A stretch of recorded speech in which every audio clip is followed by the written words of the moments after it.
অসমৰ খিলঞ্জীয়া মানুহৰ ওপৰত তেওঁলোকৰ যি অধিকাৰ এই অধিকাৰ কাঢ়ি ল'বলৈ চৰকাৰখনে যিবোৰ কাম কাজ কৰিছে সেই কাম কাজৰ এটা নিদৰ্শন। কাৰণ আম্বানী আদানীক হাজাৰ হাজাৰ বিঘা মাটি দিছে।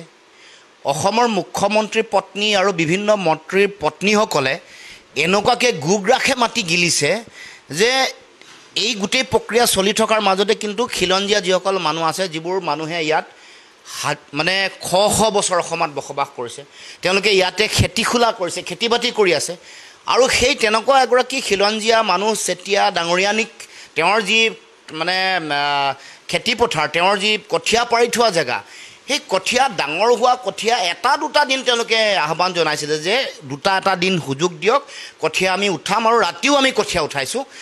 এই বুলি আহ্বান কৰাৰ পিছতো এইটো একেবাৰে নিন্দাৰ যোগ্য কামেই নহয়, অতি অমানৱীয়। আৰু অসমৰ খিলঞ্জীয়া মানুহৰ প্ৰতি বিজেপিৰ চৰকাৰৰ যিটো দৃষ্টিভংগী, অমানৱীয়, ধিক্কাৰৰ যোগ্য, গৰিহণাৰ যোগ্যকৈ ওপৰত এটা কাম তেওঁলোকে কৰিছে। এই কাম কোনো কাৰণতে কেতিয়াও গ্ৰহণীয় নহয়। আৰু এনেকৈ এই যিটো তেওঁলোকে জাৰে তাৰে মাটি উচ্ছেদ কৰিছে বা বেদখল কৰিছে, বিশেষকৈ খিলঞ্জীয়া থলগিৰি ভূমিপুত্ৰ অসমীয়া মানুহৰ ওপৰত কৰা এই আক্ৰমণ কেতিয়া বন্ধ হ'ব? আমি প্ৰশ্ন কৰিব খুজিছোঁ। মুখ্যমন্ত্ৰীৰ পত্নীয়ে লোৱা এই মাটিবোৰ, মন্ত্ৰীবোৰে লোৱা মাটিবোৰ, এইবোৰ কেতিয়া উচ্ছেদ হ'ব?